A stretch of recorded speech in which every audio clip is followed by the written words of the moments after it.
Rejection is God's protection. I've heard it said many times.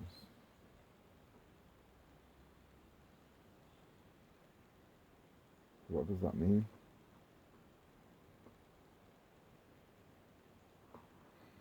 I think, yeah, that's part, if not all, of the problem, isn't it? Thinking.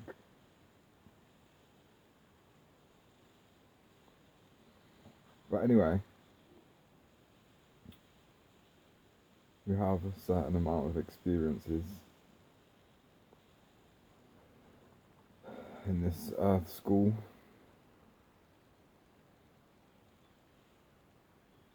And we, what we call, suffer with what we call pain relative to emotional content. And we have these preconceived ideas about how life should be, or what we want, what we think we want out of life.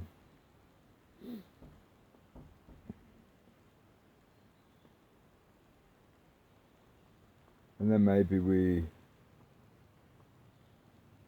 briefly skim the surface of divinity and we understand that there's more. And maybe we come to appreciate that there is no right or wrong, but correct.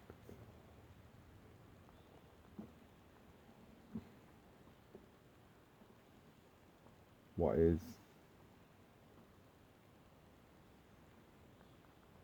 truth, love,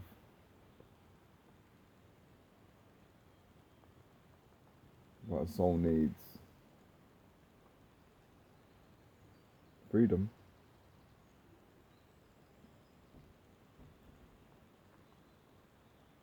Then maybe we can comprehend that life is about alignment only, energetic alignment, and in order to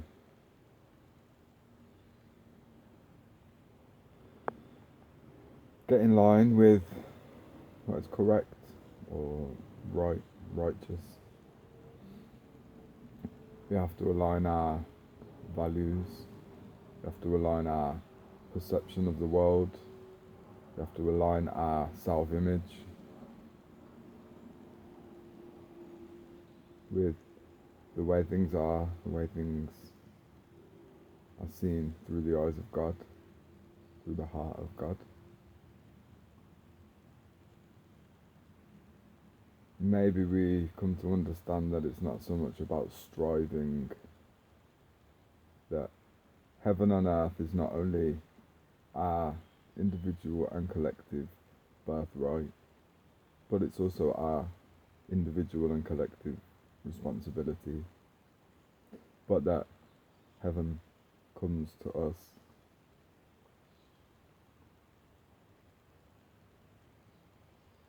when we summon it, when we command it, when we embody it.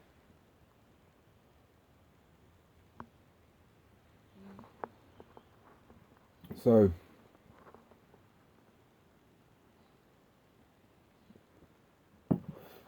humans, wonderful creatures that we are,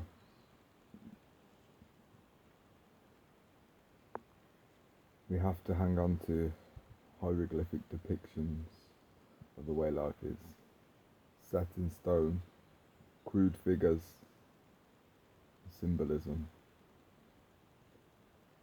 Because for a species that is thousands of years old, it's quite ridiculous how we haven't learned to mean what we say and say what we mean.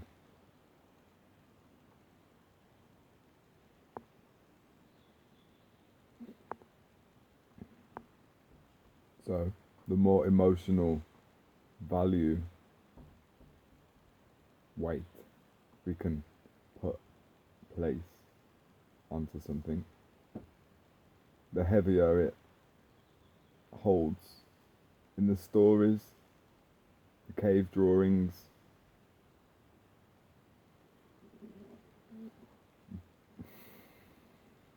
Love demands that we step out of the cave.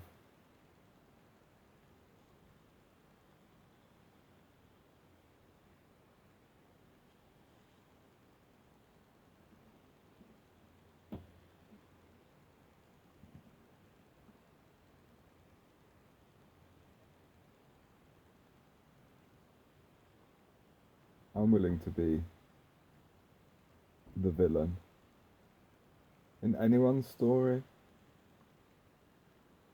If it means I get to be the hero in my own, it's not my will. My will is God's will, that we all just get along, bond through our shared differences. But it's besides the point. I'm not responsible for anything that happens outside of my own perspective.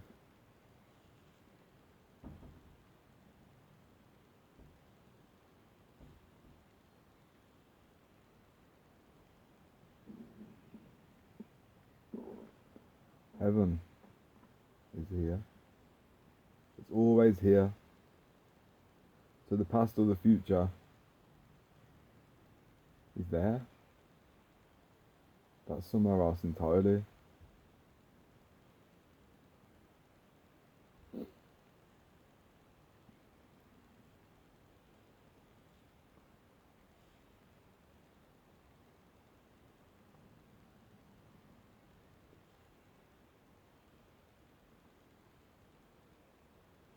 Destruction only ever works for creation.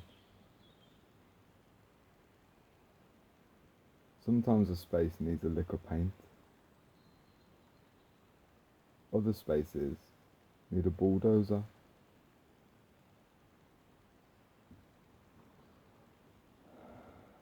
We cannot find heaven by adding more.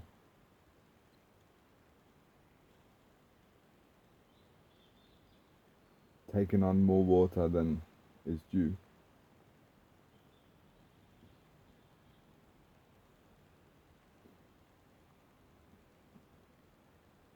Heaven lives in the empty space.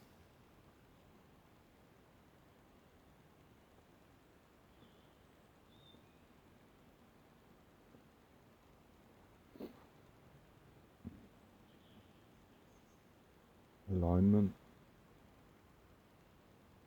Aligning with the true original blueprint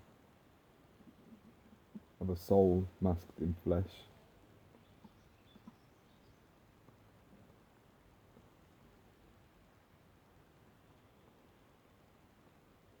Aligning with the greater plan, the evolution of consciousness that exists outside the body-mind.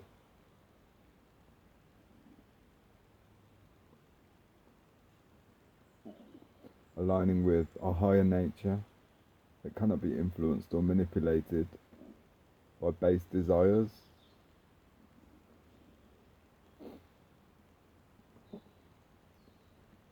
Aligning with the desires of the heart.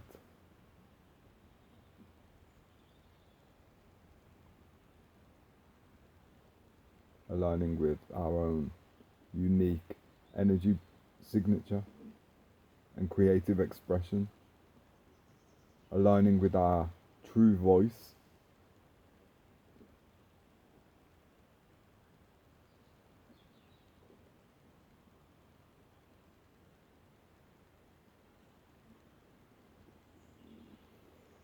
I've exerted a lot of energy trying to bring heaven to other people's doorsteps in this life.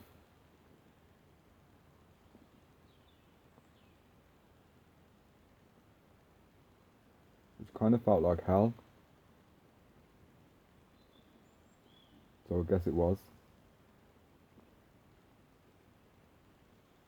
There were 9 levels of hell.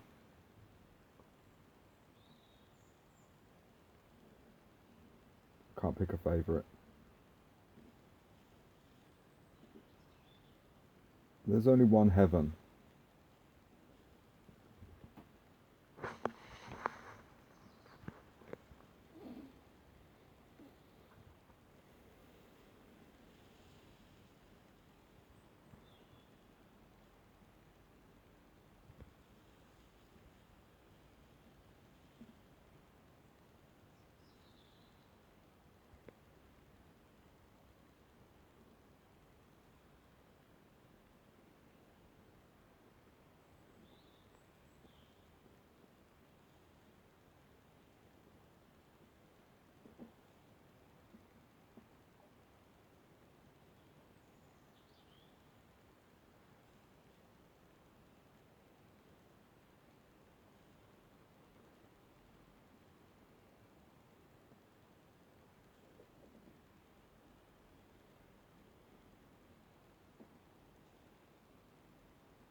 No, I'm not going to stop it at 11:11. That's cheating.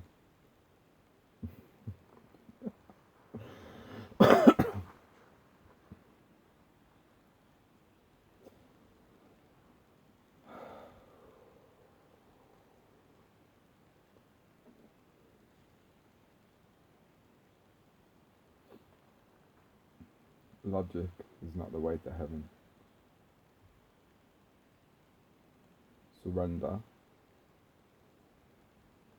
is the way, is the path. Heaven knows how to construct itself at will.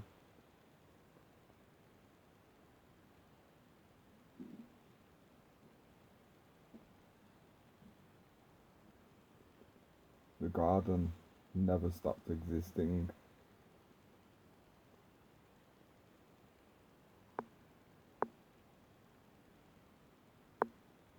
It's not that dragons don't exist,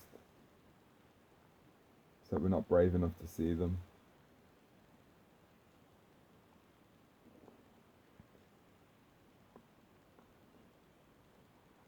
It's not that unicorns aren't real.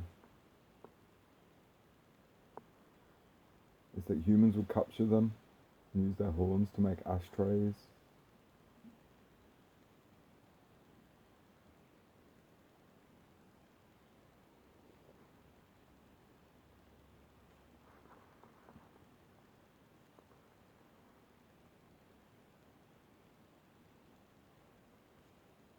True love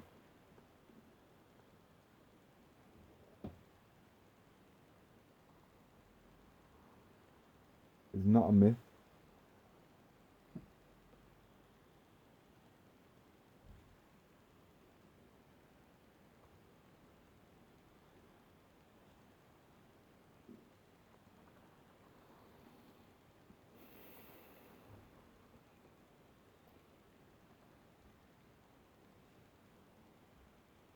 Fairy tales are stories told by creatures who know a lot more than humans. Happily ever after is only a thing for those who believe it's so.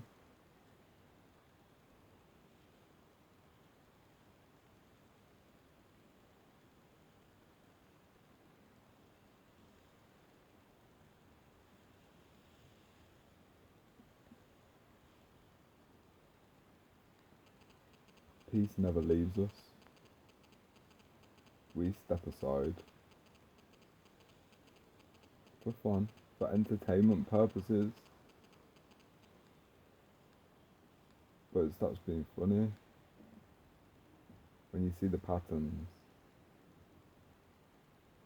and when you understand the potentialities of every individual. We just came here to love. We just came here to learn.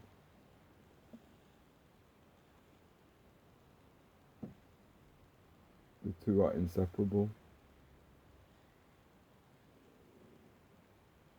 And if you're not willing to learn, then you're not brave enough to love.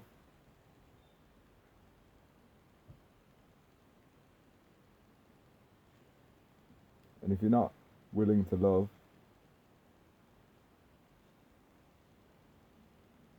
There are many ways you can learn.